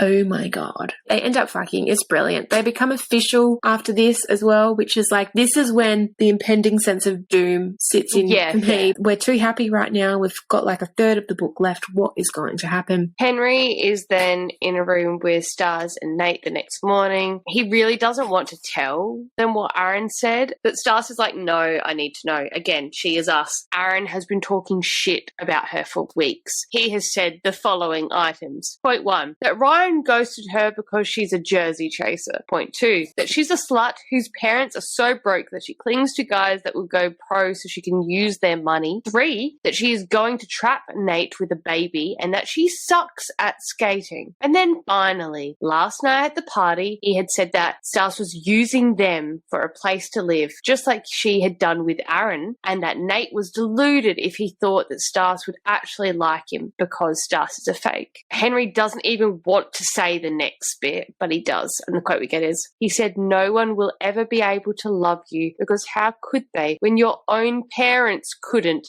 and the ones who bought you only want you to fill up their trophy cabinet. Oh my God. Like, what the actual fuck cock-sucking fucking cunt face shit for brains is this shit? Wow. That is just appalling. And Henry tells Stas that he loves her and that even if her and Nate break up, he'll always have her back. And then he leaves and Stas breaks down crying and Nate like holds her while she cries and I'm literally rubbing my chest because my heart hurts so much. It hurts. Next chapter, they're traveling for Christmas to her parents' place. Basically, Nate would have been spending the holidays alone, so he thanks her for spending this time with him, even if he's absolutely terrified to meet her parents. But never fear, because they are great, and we learn that Stas has been a hard ass since she was a kid and once made a bunch of boys cry and told the principal that if a 13-year-old girl has to do his job, then something is clearly wrong. I fucking love it. Up, sis. I love it. I fucking love it. They end up wearing like matching onesies, like her parents have got them all matching onesies, and I'm just obsessed. It so much. And Nate is in absolute heaven because, again, he hasn't had that real family dynamic since his mum died. And they end up having a dinner outing, and he knows for sure he's in for it because we get this moment. Fuck, I am so in love with this woman. Oh my God. It's so addictive, this book. It's just so good. So then Stacy's parents also love Nate just as much as we do. Her dad is really excited to watch him play hockey, and like Nate's getting quite emotional about it all because, you know, remember his dad's a cunt and his mum's dead, so he doesn't have anyone to watch him play. I want to cry. It's so beautiful. Oh, it's beautiful. And then Stacy tells her mum what Aaron did, and her mum is like, that little fuck. I'm like, good, at least mum and dad are on board. But Stacy has decided that they still need a professional partnership for the skating, but otherwise there will be no more friendship. They travel to his dad's home and she's like, holy fuck, this is a mansion. So she feels terrible after getting a tour because she's like, oh my God, I can't believe you would have been in this giant ass house all by yourself. Thank God I am here. Next chapter, Nate is like, okay, when is the right time to tell a commitment-ophobe that you're in love with them? And the answer from all of us is right fucking now. But he does not. So sick. She jumps on the bed. She's like, this bed is fucking warm. And we get this exchange, which is definitely me and Aiden, which is, I asked Betty to put the heated blanket on when she dropped off food. Is Betty your other girlfriend? Raising her foot in the air, she tugs at her boot and launches it over the other side of the bed. And like, this is me because I make stupid jokes, but I don't actually mean them. So I would be in the middle of like, you know, scrubbing the dishes or something and be like, oh, is that your other girlfriend? So she gives Nate basically the best gobby of his life. So good, in fact, that we get this. We have a lot of sex, but I'm always too desperate to be inside her. But that was God. I might have to propose to her. That fucking good. Can't relate. Can't relate at all. But Stacy's like, how do I tell him that I love him? You know, they're both having the same problem. There's no miscommunication trope here. We are on the same page. They love each other so much. It's fantastic. They skate on the frozen lake behind his childhood home and they're practicing and it's so fucking cute. And we learn a little bit more why Nate dislikes his father so much. We do get a quote, which is, long story short, he was cheating on his dying wife with a 25-year-old ski instructor from the resort. Ew. Because also, they own a ski resort. Yeah, so he was fucking his 25-year-old employee while his wife was dying. Yeah, while his wife was dying. So that's great. Apparently, this is the ski resort that Robbie had his accident at. Even then, like, his dad still didn't do the right thing by him. His dad just made it as difficult as possible, which is just fucked. So Nate can't forgive him. We don't forgive him either. So the next day, Nate has to go to the shops. Stacy's presents come in and he has to go get it. So he leaves her a beautiful little note saying, like, go explore, have fun. So Stacy's like, ooh, let's go ice skating on this lake. And here, my sense of doom has kicked in because we're on a frozen pond. We're trying to find Bambi. Not. And then we hear cracking. Well, Nate's called her and he's like, hey, what are you doing? And she's like, oh, I'm just on the outskirts of the frozen lake. And he's like, what? Do not move. And then she falls through the ice. Dun, dun, dun. Where we end the last chapter, we're a little bit before that in this next chapter. So Nate is shopping and we learn that he got Stacy an iPad for her therapy sessions, and also he's going to download a digital planner for her, and we fucking love him. He gets home and that's where we leave off the previous chapter where he calls her and she falls through the ice, bada bing, bada boom. He runs so fucking fast. He ends up picking up a life ring. He sees her, but she's submerged and like she keeps like bobbing up and down. He throws the life ring out and she like grips it and like he ends up being able to wrangle her out, but she's not breathing when she gets out. He ends up giving her CPR and she like splutters alive. He takes her to the shower and puts her in to like regulate her temperature again because again, freezing cold water, freezing Stacy, it's again, all freezing. Jack and Rose. Jack and Rose. And we get this moment where she says, I love you, Nathan. She clears her throat a few times trying to clear the raw, gravelly sound. And this isn't some, I don't know, trauma response. I'm in love with you. And that's what I thought when I fell through that ice. How I've known for so long and I hadn't even told you. How I was going to die and you weren't going to know. And I was so mad at myself. I love you and I'm sorry I didn't tell you when I realized. Screaming. He ends up taking her to the ER and she stays overnight and he obviously stays with her and she ends up being okay. That's just the ideal drowning scenario. If you're gonna drown, that's an optimal solution. Mm. So Stacy is then getting discharged from hospital and she has to call her parents and tell them because her phone is like in that lake now. It lives there. They freak out and Nate takes good care of her though, so there's at least that. She's then like, hey, we should probably exchange gifts. He's like, wait, I thought you'd already given me my gift when we were like Bear Grylls raw dogging it. And she's like, coming inside of me is not a freaking Christmas present, Nathan. And he says, it makes me feel jolly when I do it.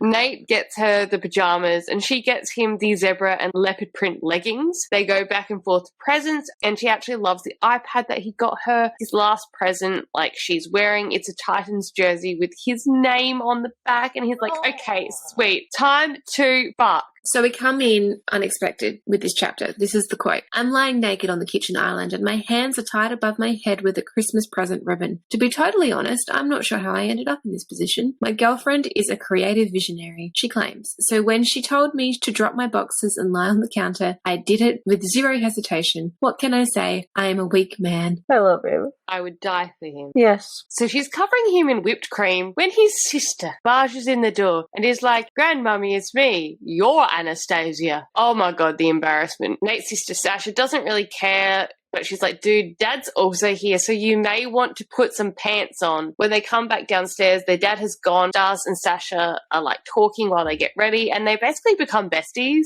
I'm trying to think, would I prefer being walked in on by my child or a younger sibling? I'm unsure. At least one of them won't be able to remember it. Stas is then freaking out, and it doesn't help that a girl Nate used to fuck rocks up to serve them at lunch and is like, oh, hey, and trying to be flirty. Weirdly, never fear, because they Nate's daddy is here, and Ian Hawkins tells the girl to get the fuck lost. Nate's dad, who is called Ian, by the way, Ian then overtakes Aaron as one of the most hated people in this book, and he's basically trying to make Sasha eat a salad when she wants a burger, and Stas obviously isn't having it, and we love it. They're basically invited to a New Year's Eve party at the resort, and Stas is jealous over that girl at lunch, and Nate has reassured her, and the quote is, "I wish there wasn't anyone before you, but I can't change the past. I can promise you there will be no one after you." Ellie, does that do the trick for you?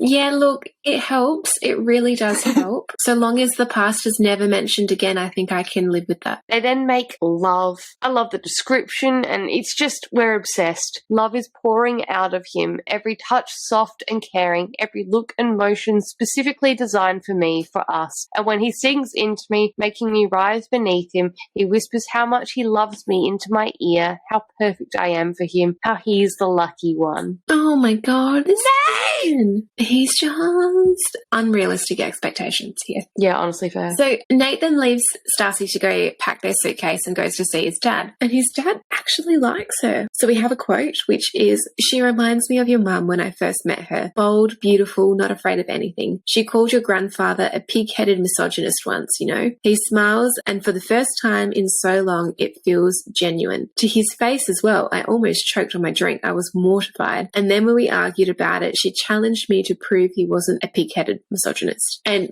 like, if we weren't already obsessed with dead mum, we are now. I love his dead mum. Perfect. And it explains why Nate is such a good human. Literally. So then Nate's like, "Why did you cheat?" And he's like, "Well, everyone makes mistakes." And it's like, everyone has well, that's days. a big fucking mistake, dude. Like, it wasn't a mistake when you fell into the vagina of your employee while your wife was dying. That's Ian. a problem. Seems like a right cunt move there. But anyway, Nate then realizes in that moment that no one can hate him more than he hates himself, which is probably warranted. Yeah. But we move on from that because we're heading home, and Henry is really, really upset about the whole near-death experience, which is just like, oh, you poor little possum. Then Stacy breaks the news that she's moving back to her apartment, and Aaron will be her skate partner once again. He's been cleared to skate, which means Nate's cleared to go back to hockey. Nate is not handling this at all. He ends up snapping at her and immediately apologizes. Like, they don't even have an opportunity to have a fight. It is like he has the reaction in the moment, has enough self-awareness to apologize, and then we sort of leave it at that. We then get this moment, which I absolutely loved, which is like Nate is buying Star's like apology flowers, and JJ is with him, and JJ's like,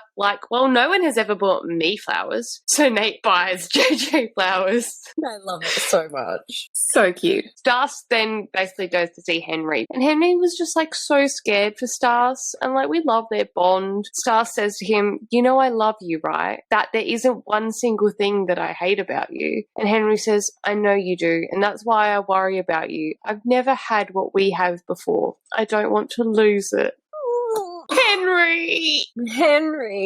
My heart, it hurts. Stas then basically goes to see Aaron and Coach Brady, and they're basically essentially having like a round table to see if they can resolve their differences and work together again. And Aaron's putting it on. He says he's sorry and that he signed them up for therapy, like for teammates. Stas is like, "I'll think about it," but it's clear that she doesn't trust him and she thinks she's got him figured out. That is in fact incorrect. It is in fact incorrect. But she ends up having such a day that she's like, "Nope, I need to get absolutely fucking wrecked with my best friend." And we've all been there before. Exhibit A, this podcast.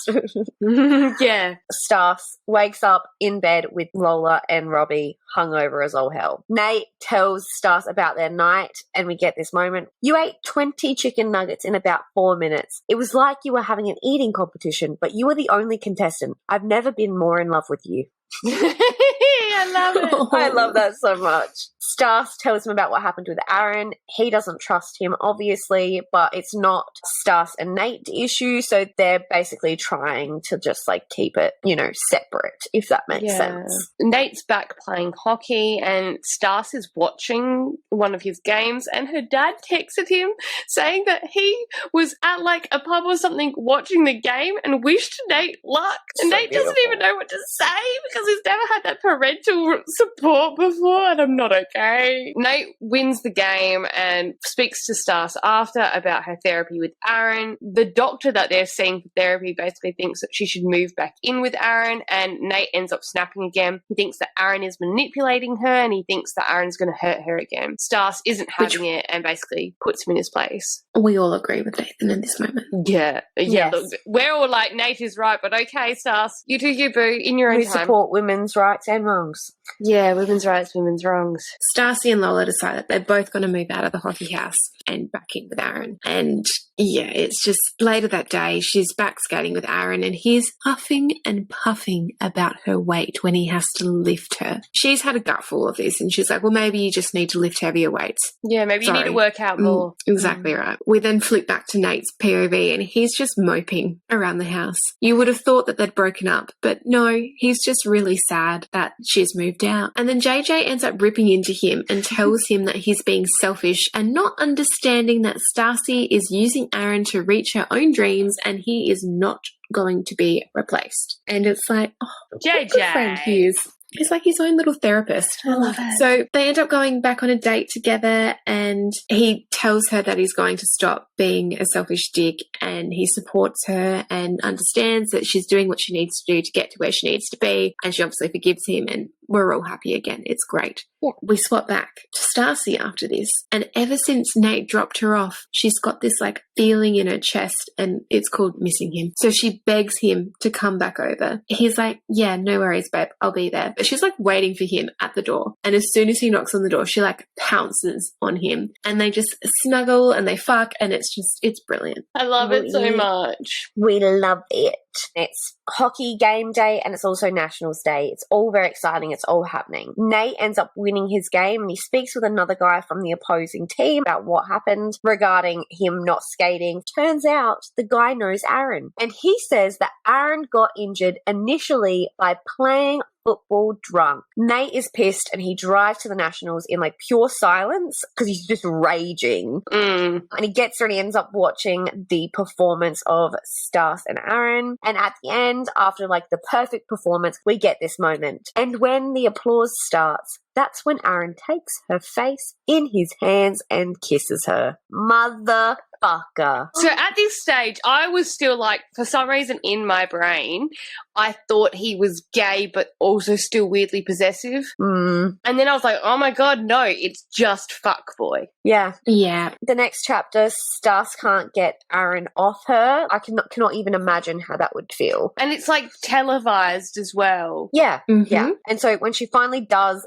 get him off of her, she skates off and she just starts sobbing. Like she's an absolute mess, which is understandable. But they need to go back out on the ice to find out where they placed. But Stas is like, absolutely not. I'm fucking done. Next minute, Nate storms through the doors and punches Aaron right in the fucking face, and we love it. They end up placing first, but Stas is like, nope, that's it. She's going solo. Aaron freaks out, but she absolutely puts him in his place, and we love it. Yeah. She goes out to Nate and like freaks out like about her parents, because remember, in her brain, she thinks if she's not the absolute best that they won't love her. Won't love her. And she's stressing about how mad they're going to be, and Nate answers the call from her dad, and he and her mum are freaking out about how distraught she looked on TV. Because bear in mind, Aaron's out there standing with like an ice pack on his face and like a split lip, and she's like obviously frazzled. Yeah, like the kiss was televised and then they disappear, and then to come back and get the scores, because how it works with ice skating, like in the 2018 Winter PyeongChang Olympics. Anyways, so after you've done routine, you sit down on a bench next to the rink and you stare while you get the scores, and that's televised. So that's the bit where Aaron's got the black eye and the ice pack. She is just like mortified, being like, don't fucking touch me. Imagine being your parents. Yeah. Watching all of that. Yeah. So they're checking on her. Nate tells her parents that he punched Aaron, and her dad is like, thank fucking God. And they are so understanding about absolutely everything, and it's beautiful. So they end up traveling back to the hockey house, and Lola is moving in their stuff, and Lola's like, we're just moving back in here until we can find somewhere else for both of us to move out to. Happy days. Yeah, we're done with Aaron. Thank God. Nate is then asked to go to the dean's office, and apparently someone anonymously has come forward and told the dean about the Aaron situation and how he had lied about the injury and all of that stuff. And Aaron Aaron has basically been expelled and transferred to another school. Sick. Isn't that a funny coinkydink? Isn't that coinky-dink? Nate is like, oh my God, I bet that was Grandmummy, it's me, Anastasia. But she's like, no, it was not. It was not me. No, not at all. Nate then goes to see his coach. This is like Nate's last year of college. He's done. And so he says that Henry should be the one to replace him as captain of the hockey team. We love it. We are in the epilogue. Epilogue. It's 2 and a bit years later. Stacy is in Seattle. She's barefoot and she's pregnant. Pregante! They definitely have just the most pure nuclear white picket fence little family thing going on. They've got the golden retriever puppy. They've got the Range Rover vehicle. He's like this signed up Division 1 hockey player. She's just won the gold medal at the Olympics. Things are great. She's 6 months pregnant. Apparently they had a little bit too much fun celebrating her gold medal win. And yeah. Yeah, and she'd puked up all her birth control when she was too nervous beforehand. Yeah, oops. They end up going on a baby moon. He's like organised this beautiful private villa and taken her out for this gorgeous private intimate dinner, and she's like not picking up on any of the vibes. There's like rose petals leading out to a private table, and she's like, I am fucking starving. I am going to eat every single thing on this menu. And he's like, cool. Anyway, I'm going to propose to you right now. So we do have a quote here, which is, falling in love with Nathan Hawkins was not something I could have planned. No planner, iPad, or freaking sticker chart could have prepared me for my future. My imagination isn't capable of dreaming up this level of happiness. Screaming. So it's beautiful. They're engaged. They're pregnant. They're so just doing all of the things. I love it. I love it. I love it. I love it. I love it. Oh, so good. It was like the perfect amount of fluff. It was literally remember the perfect, like if you could have a textbook example of the perfect amount of spice, fluffy love, it's this book. It is absolute perfection. We're going to jump into the music references for this baby, and in honour of our Uber slut, it is fitting to recall the song playing during that epic moment, Cruel Summer by Taylor Swift. We love it. Absolutely. I actually managed to find some fan art for this book. Yay. Sometimes with like rom-coms, it's actually really hard to find fan art, but we found it. So we've got 2 pieces by Miss.sketched. So she's done a version of the Uber scene, but it's kind of like, you know, they recreate it on Valentine's Day, so they're in slightly different outfits. And then we've got a version of them on the ice, which is kind of like the cover piece. It's like it's those outfits, so it's kind of inspired by that. And then by Read_and_repeat, she has done a version of like the cover for the book where it's kind of like Starzy with her skates over her shoulder and Nate's just in the background minding his own business. It's beautiful. We loved this book. It was so lovely. And as I said at the beginning, this book really sets us up, I think, for our next book, which is around 150 pages of pure dark erotica. Get fucking ready. It is The Dare by Harley. I don't know how to say her last name. Is it LaRox? Is it LaRox or is it LaRue? We are so sorry if we are butchering your name. I love your shit. Just a reminder, it is not everyone's cup of tea. So before you listen to that episode, make sure you check the trigger warnings, which are listed in the book, along with doing some research about the series as a whole. It's very, very dark and it is degradation. There's clowns. There are some clowns. There's clowns. But so think dark erotica and clowns, and if that is not tickling your pickle, then just, you know, skip that one. That one. Yes, so that is very, very exciting. I'm very excited for that. That's it. We will see you guys next week. Bye! Thank you for listening to our podcast. You can find us on Instagram, TikTok, and YouTube, if you haven't already, at A Book and a Bev podcast. Please rate, like, and subscribe. We hear that helps. We love and appreciate you, and we'll see you next week.